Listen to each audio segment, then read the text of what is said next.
नमस्कार साथियों, आज हम इस प्रकार की आकृति में एक त्रिभुजाकार आकृति है जिसमें त्रिभुज रखे गए हैं और त्रिभुजों की 4 पंक्तियां हैं।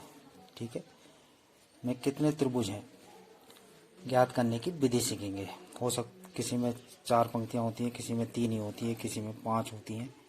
तो हमें ये देखना है कि इसमें कितने त्रिभुज हैं। इस विधि को सीखेंगे। सबसे पहले तो मैं बता देता हूँ कि त्रिभुज अगर हम सामान्य तरीके से गिने तो किस तरीके से गिनना है।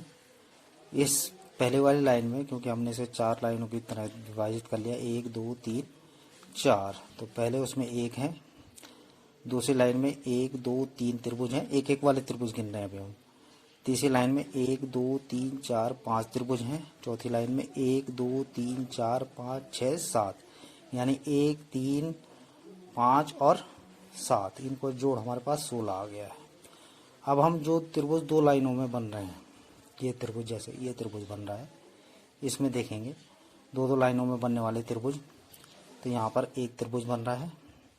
फिर हम नीचे वाली लाइन में आ जाते हैं तो इसमें हमारे पास 2 त्रिभुज बनते हैं। नीचे इससे बाद वाली 2 लाइनों में, इन 2 लाइनों में ये कितने बन रहा है, एक त्रिभुज ये बन रहा है, एक त्रिभुज ये बन रहा है। फिर उससे नीचे वाली 2 लाइनें आ जाते हैं तो एक त्रिभुज ये है, दूसरा त्रिभुज ये है, तीसरा त्रिभुज ये, यानी 1 + 2 + 3, और ये कुल त्रिभुज हमारे पास आ गए 6।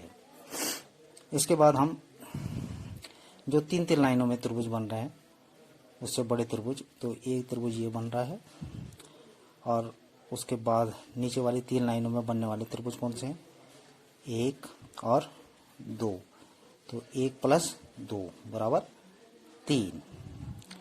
इसके बाद जो 4 लाइनों में एक ही त्रिभुज बन रहा है तो 1, तो ये टोटल हो गया हमारे पास 16 + 6 + 3 + 1 = 26। इसके अलावा हमारे पास एक त्रिभुज, क्योंकि ये सीधे वाले त्रिभुज सामने गिन लिए और एक एक खाने में जो बन रहे हैं वो उल्टे त्रिभुज भी हमने गिन लिए जैसे ये हैं।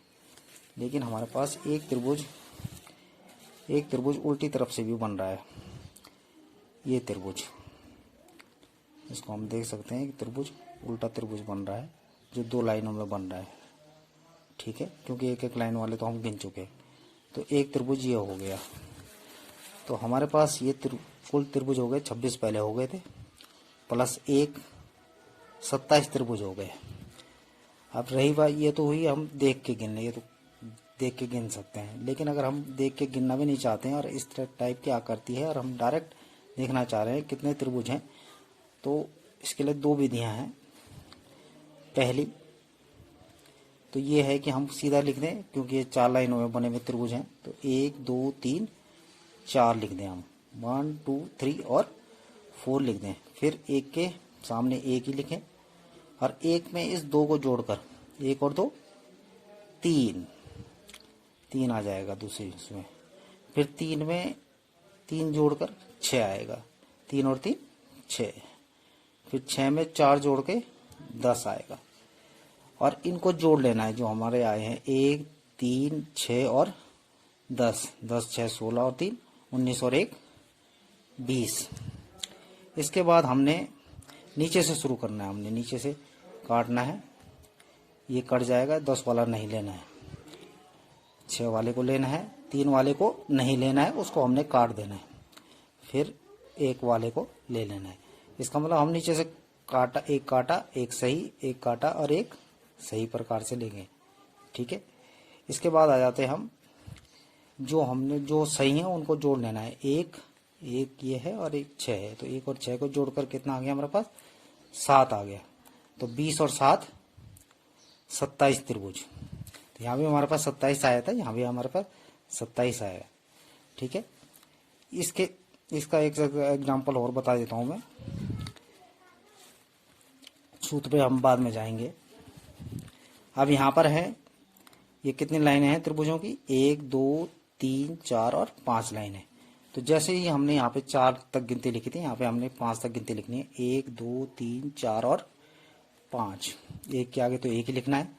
फिर 1 में 2 जोड़कर 3 आ जाएगा, 3 में 3 जोड़कर 6 आ जाएगा, 6 में 4 जोड़ के 10 आ जाएगा, और 10 में 5 जोड़ के 15 आ जाएगा। और हम इनको जोड़ें, 15 + 10 + 6 + 3 + 1, तो ये हमारे पास कुल आ जाता है, आप हमारे पास आ जाता है ये 35, क्योंकि 20 यहाँ तक आ गया था हमारे पास, 10 और 15 और 20 और 15 35 त्रिभुज।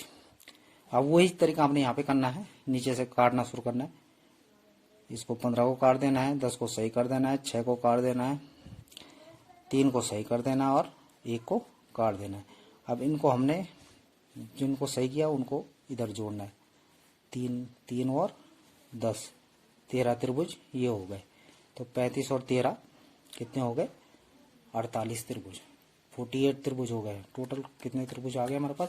48। चाहे हम इसे देख के कर लें चाहे हम इस विधि से कर लें, ये विधि तो सब जगह लग जाएगी। अब आ जाता है सूत्र। अब जब हम सूत्र का प्रयोग करेंगे तो इसमें सम संख्या के लिए अलग सूत्र है और विषम संख्या इवन नंबर के लिए अलग है सम के लिए, और ऑड नंबर के लिए अलग सूत्र है। जैसे यहाँ पर 4 कैसी संख्या है? सम संख्या है। तो n बराबर 4 एक सम संख्या इवन नंबर है, तो हम सूत्र ये लगाएंगे 1/8 त्रिभुजों की संख्या होगी, 1/8 गुणा गया n बराबर यहाँ पे 4 है, और n+2 इंटू 2n+1 इनकी गुणा हो रही है आपस में। तो 1/8 की जगह पे 1/n की जगह पे हमने 4 रखना है। यहाँ पे 4 + 2 हो जाएगा, यहाँ 2 गुणा गया 4 + 1 हो जाएगा। तो यहाँ हम देख रहे हैं 1/8 तो 1/8 ही रहा, 4 का 4 ही हो गया, 4 और 2 6 आ गया हमारे पास। इसके बाद 2 चौको 8 और 1 9, यहाँ पे कितना आ गया? 9 आ गया। तो हमारे पास क्या आ गया था? 1/8 गुणा गया 4 गुणा गया 6 गुणा गया 9। तो 4 से ये 8 2 बार कट गया, 2 से हमने 6 को 3 बार काट दिया, तो ऊपर हमारे पास 3 गुणा गया 9 बच गया, 3 9 27 जो हमारा आया था उत्तर। और ऑड नंबर के लिए अलग सूत्र है, या ऑड नंबर मतलब विषम संख्या है, या 5 हो या 7 हो, 7 लाइनें हो 3 लाइनें हो, तब हम इस सूत्र का प्रयोग करेंगे। त्रिभुजों की संख्या बराबर 1/8, इस सूत्र को नोट कर सकते हैं आप, into n+1 into 2n² plus 3n-1। ये विषम संख्या के लिए, अगर n 5 आता है 7 आता है कुछ भी आता है, तो यहाँ पर n बराबर हमारे पास 5 है, विषम संख्या है। तो 1/8 5 + 1 हो गया, फिर 2 गुणा गया 5 की घात 2 हो जाएगा, प्लस 3 गुणा गया 5 - 1। तो ये आ जाता है हमारे पास 1/8, 5 और 1 6 आ गया। यहाँ देख रहे हैं 5 की घात 2 है, तो 5 पंजे 25, 5 गुणा गया 5 25 हो गया, 25 दूनी 50 हो गया, और यहाँ 3 पंजे 15 हो गया, और -1 हो गया। इसके बाद अगली लाइन पे आ जाते हैं, 1/8 बराबर आ जाता है 1/8 गुणा गया 5 और 1 6, 50 और 15 65, 65 में से 1 गया 64। यहाँ 8 से 64 सीधा सीधा कट रहा है, 8 8 64 और 8 6 48। तो यहाँ पे हमने पहले भी देखा था कितनी आई थी त्रिभुजों की संख्या? 48। आपको जो विधि सरल लगती है आप वो अपना सकते हैं। बड़ी कक्षा के लिए तो सूत्र वाला बढ़िया है, और छोटी कक्षा वाले इस तरह से कर सकते हैं। ये बहुत आसान तरीका है, ये सभी जगह लग जाएगा। इसके लिए हमें सम और विषम संख्या के लिए अलग अलग सूत्र का प्रयोग करना पड़ेगा। बाकी हम देख के भी देख सकते हैं। धन्यवाद।